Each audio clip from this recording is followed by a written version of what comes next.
Hier habe ich sehr klar, wo Johannes das seinen dat, wo Gott die Welt reitmerken dat, zu den Judgments, was da kommen dat. Und ich glaube, es ist wichtig, dass wir uns immer wieder erinnern dürfen, dass diesen Ohr, diesen Zorn Gottes, durch die Judgments, was da kommen werden, dass das besonders für die Judenvolk ist, dass es für die, was da auf der Welt worden sind in diesen 7 Jahren, diesen Zeit, was Gott das wird tun. Wir müssen uns erinnern, dass die, was da in Port sind, und Lief Jesu Christi, was da wahre geboren sind, aus der Gemeinde Gottes, aus der Gemeinde Jesu Christi, die waren von dit geschont worden und waren, ehe diese Zeit kann anfangen, waren sie in Hecht genommen worden, door mit Jesus taub zu sein für alle Ewigkeit. Dit ist die Hoffnung, dit ist die selige Hoffnung, was wir aus Gottes Kinder haben. Dit ist der Trost, was wir kennen haben. Weet je, von der, wenn wir an diese Dinge reden, dat kann leicht geben, dass in uns eine Angst geben dat. Nou, das so schlecht, was wird passieren in dit und dort. Lieve toehieren, dit is een boodschap van troost. Dit is de boodschap van de openbaring Jesu Christi. Dit zal ons maar doorbrengen dat we Jezus zijn en doen. Dat onze erlösung in Jezus is. We lezen in 1. Thessalonicher Kapitel 4, Vers 13 bis 18. Dit zijn de schijne weer. De Apostel Paulus wil hebben dat de gemeente dit weten zal. Dat sagt dit wordt werken wanneer we funeral hebben en jij moet gestorven is, dan bruk we deze weer als troost weer. De apostel krijgt van dir en deze boodschap nemen. Brüder, we willen je niet im Anklagen laten, over die al gestorven zijn, dat je niet treuren brokken zou als die keine Hoffnung haben. Wils wanneer we geloven dat Jezus gestorven en van dood opgestonden is, wordt God durch den Herrn Jezus aan met arm taub en die nozig te nemen, die alle entslopen zijn. Dit zei we met Jezus in ene weer, dat wie, die door leven en blijven, wat de Herr waarkomt, worden die niet vooropkomen, die alle entslopen zijn. Dan zegt Paulus dat de Herr wordt zelfs van Himmel afkomen en luid zijn, wat passeren zal. De höchste Engel wordt roepen en God zijn persoon wordt geblost worden. Daar worden die im Glauben om Christus seilig gestorven zijn, zuerst abstonen. Daar wo wir, die wir leven en gebleven zijn, tegelijk met aan op en de wolken metgenomen worden en unseren Herrn beginnen en dan wo wir immer bij am zijn. Met deze weer troost einander. Dit weer den Trost, dit weer de Hoffnung, wat de gemeente hat, wat de Apostel Paulus wil hebben. Dit is de Trost, wat we van der haben können, krijgen dan van wir an diese Dinge reden dan wat er in dieser Zeit passieren worden. Titus redet von dieser seilige Hoffnung, dieser blessed hope, Kapitel 2, Vers 13. Jesus wird kommen, wird uns zu sich nehmen.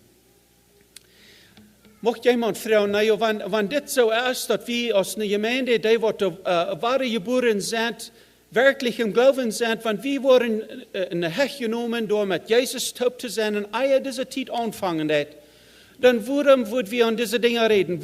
Waarom würden wir eine Andacht haben an dieses 7-year tribulation, an all diese Dinge, diesen Zorn Gottes, was uitgegoten worden? Waarom würden wir von diesen Dingen reden? Er zijn viele reasons. En bloos een paar, ik geloof van wie de profetenwoord, de prophecy, dat leert ons en dat wijst ons aan den grootsten en den ganz wichtigsten Thema, wat God heeft en God zijn plan voor de mensheid en voor de wereld.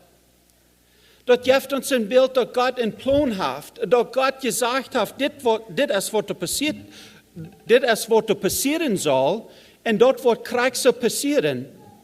Dat wijst ons en dat leert ons dat God een plan heeft, dat er werkelijk een God is. Im Oude Testament zegt ons dat zeer klar, dat God wordt zijn, dit zal passieren. En wanneer dat passieren wordt, dan zullen de mensen dat weten dat hij God is. God zegt dat, dan kan je weten dat ik God zie. Ich glaube, diese Propheten, diese Prophecies, lehrt uns und merkt uns bereit für die Zeit, wann da waren Menschen kommen mit falscher Lehre und da wollen sagen, das ist Christus, oder hier ist Christus, oder dort ist Christus, jemand das oder jemand da. Dort merkt uns, weiß, dass wir können weiten, was Gottes Wort sagt, dass wir nicht in diese Dinge nennen, rutschen down und wo wir können sein. Von der, wenn wir auf dem Weg fahren, dann, das glatt, das leichtmäßig, dass wir im Groven rutschen down. Weißt du, die Propheten, die Prophecies, lehrt uns, was Gott sein Plan ist, dass wir von dem Schutz haben, dass wir nicht im Groven rutschen down. Viele andere Dinge. Ich glaube, wenn wir die Propheten die Prophecies lehren down, dort uns Mut merken, dort uns anspornen, das Evangelium zu predigen. Wenn wir an diese Dinge denken, wenn wir sehen, was in der Welt passiert, das soll uns bringen, dass wir würden mit mehr Ernst und Dollar das Evangelium predigen und bringen zu den Menschen, die noch nicht gerat sind. Ich glaube, wenn wir die Prophetie studieren, dann dort uns anspornen, recht zu leben. Was sagt es in 1. Johannes Kapitel 3, Vers 3, sagt, all die, die an diese Hoffnung haben, dass Jesus wird weiterkommen, die Leib, was sie für Jesus haben, die Leib für sie weiterkommen, die wollen sich selbst reinigen, sie wollen ein reines Leben führen. Weißt du, das ist eine von den größten Motivations, was wir können haben, dass wir würden recht leben, wenn wir denken, dass Jesus kommt bald weiter. Viel von dem, was in der Welt ist, besonders vielleicht auch was wir würden nennen, vielleicht die Church, vielleicht nicht die Worte der Church, aber viel, wir wollen nicht von Jesus weiterkommen reden. Wir wollen von Save the Environment, wir wollen von Help the Poor, und wir wollen diese Welt, dass sie alle perfekt sind in dieser Welt. Und wir verlieren das Evangelium, wir verlieren diese Anspornung für Jesus zu leben. Wir haben diesen Thema vorbeigegangen. Weißt du, das ist wichtig, das ist sehr wichtig. Und Gott hat uns das gegeben, Gott hat auch in sehr Versprechen für die, die das Buch lesen und studieren wollen und dort auch ausleben dahin. Ich glaube, die Prophecies geben uns eine Hoffnung, in einer Welt, wo da keine Hoffnung ist. Hast du Hoffnung für die Welt, für die Governments und was da passiert in der Welt? Ich würde sagen, nein. Das wies alle ab eindenken ab. Und das wird alle verfallen. Das wird verdorft worden. Du hast keine Hoffnung in dieser Welt. Aber du hast Hoffnung, wenn wir das lesen dann und das studieren dann und wir sein in Jesus Christus, dann sei wie du hast Hoffnung. Du hast eine Hoffnung. Und dort kommt durch Jesus Christus. Also, diesen Kapitel 14, wir haben all viel von das geredet, der Lamm Gottes, Jesus Christus, die 144.000 Männer, die im Besonderen beraubt haben von Gott, das Evangelium zu predigen. Und nun sei wie, wo Gott die Welt reitmerken hat für die Judgments, für die letzten Judgments. Wenn wir diesen letzten Part von Kapitel 14 studieren, dann in der ersten Part, was wir gelesen haben, dort redet aus wenn da geerntet wird. Also wie harvesting wheat.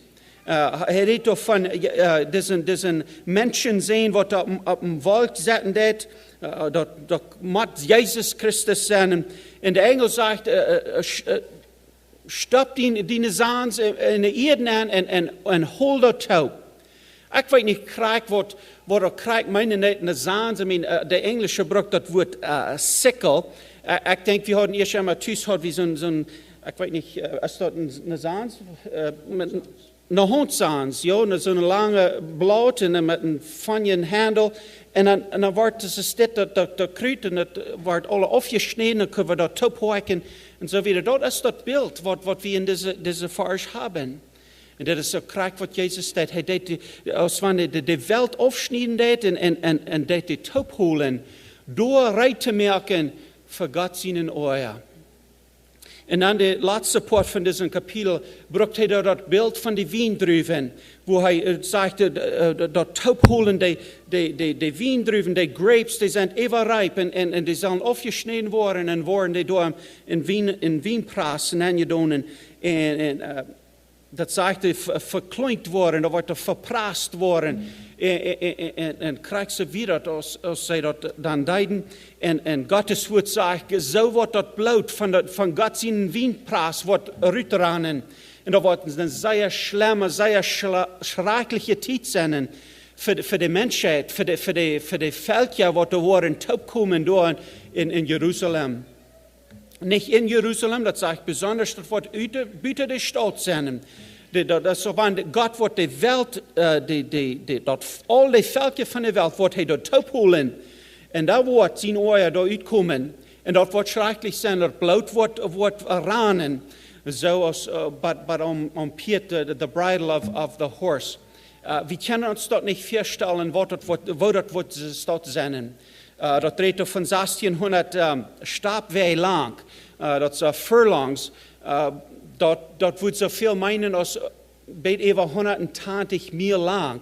Wat ze stad wordt zijn. En op Engels wordt het zijn, dit is de Armageddon. Dit is wo dit wordt passeren. En dat wordt zeer schrijkelijk zijn. Dan kapitel 15. Dat is maar een zeer korte kapitel. Er zijn een paar dingen, dat is veel wat we kunnen leren. Ik mocht bloß een paar dingen uit deze kapitel uitbrengen. Eerstens zeggen we, nu zit Johannes dort wat er im Himmel passieren deed. Als van de kapitel 14 is wat er op eerd passieren deed, wo Jezus door de mensen holen deed. En nu zegt Johannes, hij zit wat im Himmel. Nog een wondervolle teken, een grote wonder, wat hij door zijn deed. En wo hij deze engel door zijn deed met de 7 laatste pleel. De 7 bowl judgments. Dit zijn de laatste 7 wat er worden komen in deze tijd. En het zegt zeer klaar, het zegt, wo met God zijn oor zum eind komt. Dit is de laatste poort van deze 7 jaar. Dit is the end of the judgments. Dit is de completeness, de volkomen oor van God, wat er met deze 7 pleuwen wordt uitgegoten worden. Weet je, die wordt in deze tijd worden zum Glauben komen en we weten dat wordt passeren. De schrift is zeer klar en zij worden zum Glauben komen, zij worden den oor van Satan sperren en erfahren. Aber lieve vrienden, die worden ungeloven zijn, die worden Jezus niet aannemen, they will reject him. Die worden den oor Gottes erfahren, den Zorn Gottes. En dat, lieve vriend, is schrecklich. Ik wil niet te veel aan dat woord schrecklich gebruiken, maar aan deze thema, van we aan dit denken doen, dat wordt schrecklich zijn. We zijn hier, wo heilig God is. We hebben er veel van dit geredet, maar wo heilig God is. God neemt de zin niet aan. God kan de zin niet aannemen. De zin die wordt bestraft worden. Krijg en dood, groot of klein, de zin, God is heilig. En wat zijn oor even de zin uitgeiten.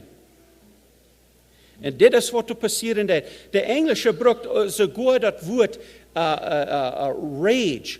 Meest als undiluted, the undiluted wrath of God. Weet je wat ik meen? Dus van, dat is full strength, you know. Weet je wat ik meen in dat? Dit is de oor wat God wordt uitgeiten. En daar is maar een weg, daar is maar een escape, daar is maar een reding, daar is maar een erlösung van dit. Dat is Jezus Christus.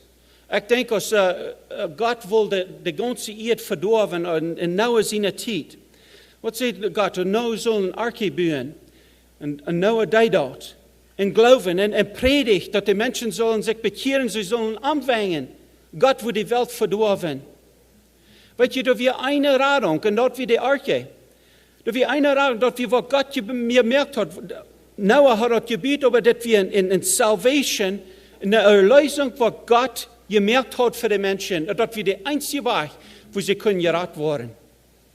Wir wissen, die meisten nahmen das nicht an. Noah und seine Frau und seine Familie werden da gerettet. Kriegst du erst dort für diese Zeit und von der. Du hast nur einen Weg, du hast nur eine Arche, du hast nur eine Erlösung und das ist Jesus Christus.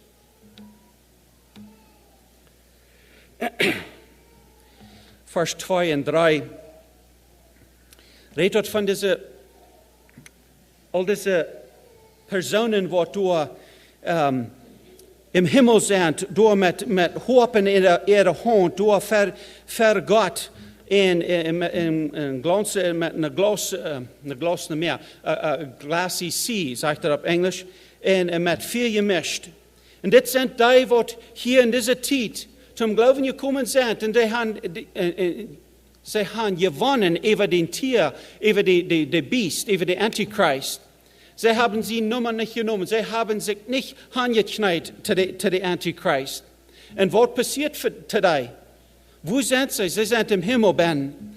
Also sie sind umgebracht worden von dem Antichrist. Und Johannes sieht die. Und Johannes hört und sieht, wo sie durch Gott loben und preisen und sagt in Vers 3 und 4, die Lieder, was sie singen, das erste wird das Lied von Moses. Gott seinen Knecht Moses. Weil als Gott durch die King Israel durch den Red Sea bringen, als sie durchführen, was deed die King Israel? Sie sang a song of deliverance, wo Gott ihn durchgebracht hat durch das Meer und durchgebracht hat. Und das ist kriegt so ein Lied, was sie da im Himmel singen können. Und das sagt auch das Lied von dem Lamm, von dem Herrn. Sie sind gerettet worden von ihrer Sünde. Das ist ein wunderschönes Bild, was Johannes hier sagen wird, von diesen Personen, die in dieser Zeit dort zum Glauben kommen und was dort von diesem Antichrist, von diesem Tier, wurden umgebracht worden.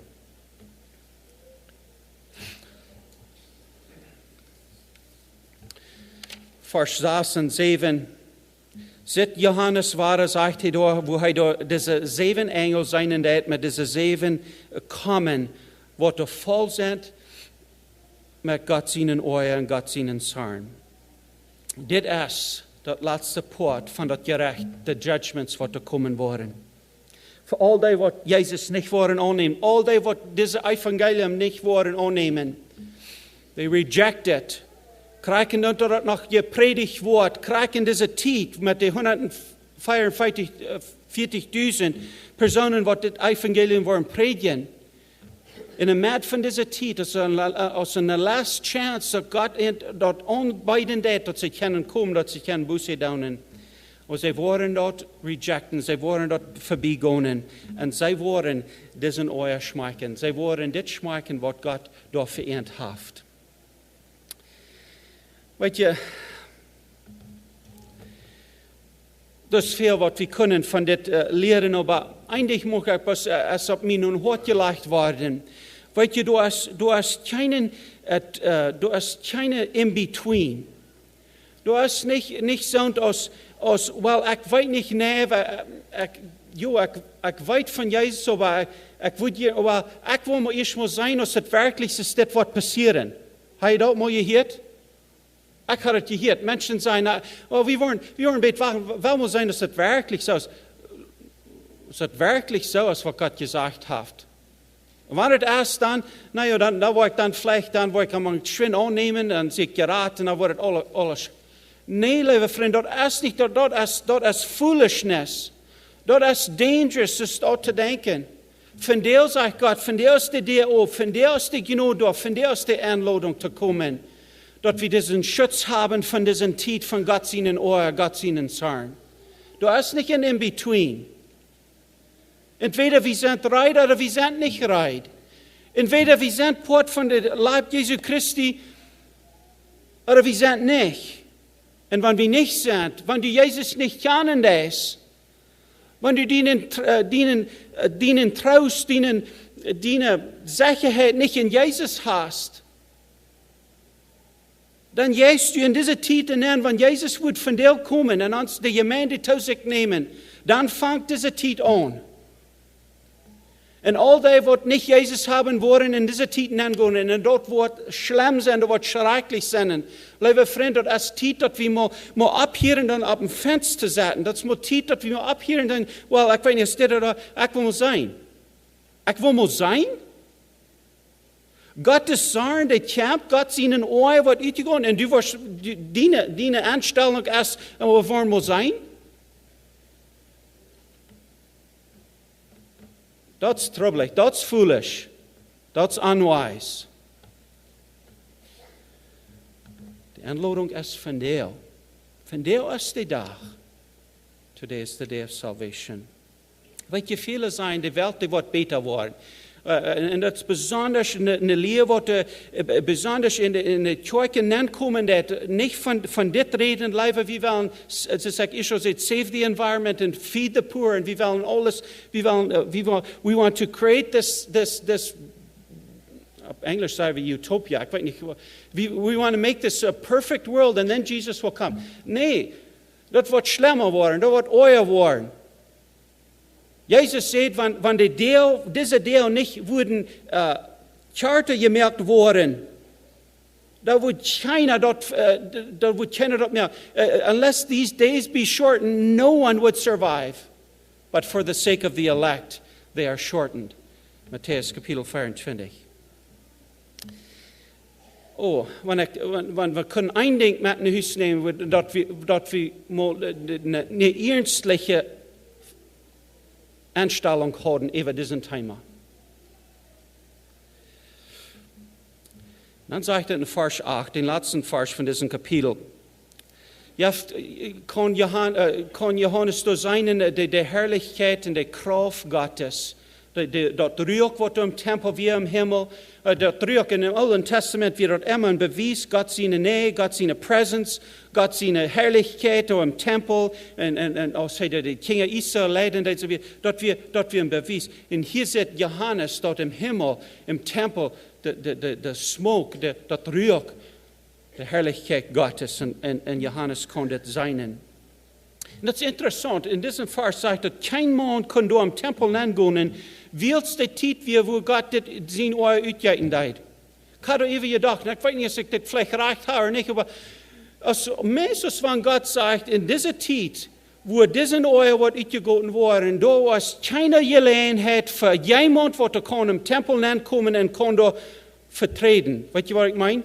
In interceding. Emma war im Alten Testament, im Neuen Testament, Jesus ist es, der wird uns vertreten, der intercede for our behalf. Im Alten Testament, so viel Moses und so weiter, sie mussten intercede on behalf of the people, dass Gott den nicht wird verdorben. Nur von Gott sagt, ja, es ist keiner Wort im Tempel, nur für diese Zeit, ist mein Ohr, dort ist andeludet, dort ist keine Trickholen mehr. Oh, aber was von ein ernstliches Bild, was Johannes hier sein wird. Ich schließe mit einem Vers. Wir reden erst von Trost wird. Und ich möchte bloß zum Schluss ein bisschen für die, die wirklich im Glauben sind. 1. Thessalonicher Kapitel 5, Vers 9 bis 11.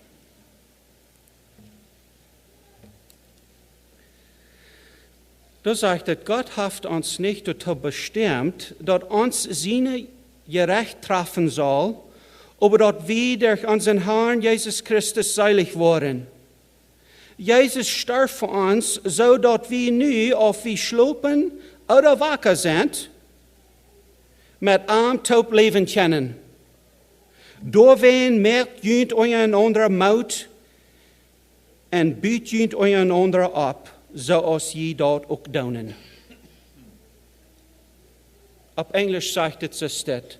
For God hath not appointed us to wrath, but to obtain salvation by our Lord Jesus Christ, who died for us, that whether we wake or sleep, we should live together with him. Wherefore comfort yourselves together and edify one another, even as you also do.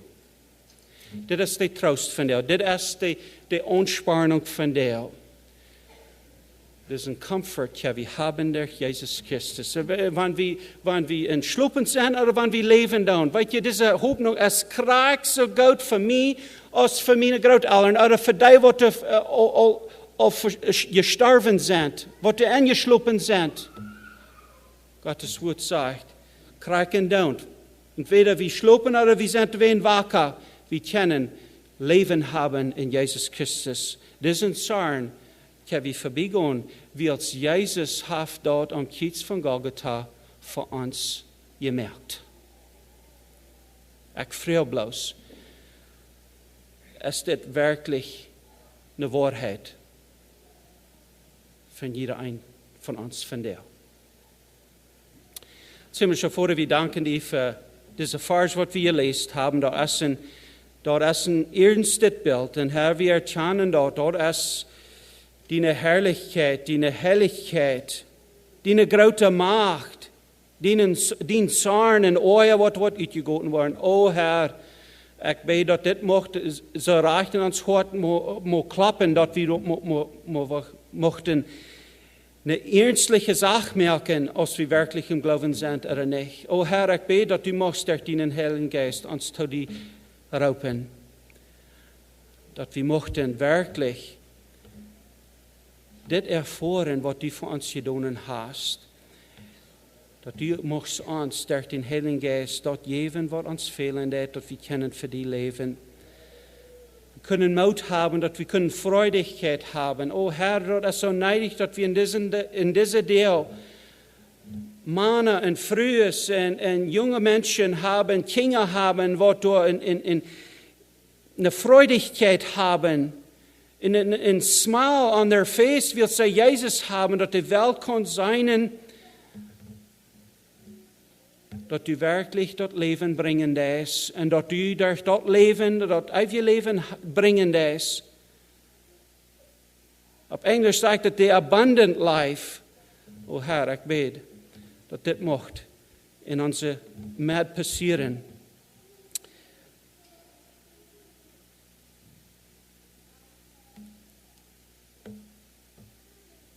Ich bete, dass du machst, die Person raden von dir, wat er uitroepen deed, wat er zichzelf zu sein krijgt und sagt, ich lebe noch in der Sünde, ich kann nicht Jesus, ich weiß nicht, was wird passieren, wenn ich von dir sterben würde. Oh Herr, ich bete, dass du machst, die Person raden von dir zum Ernst.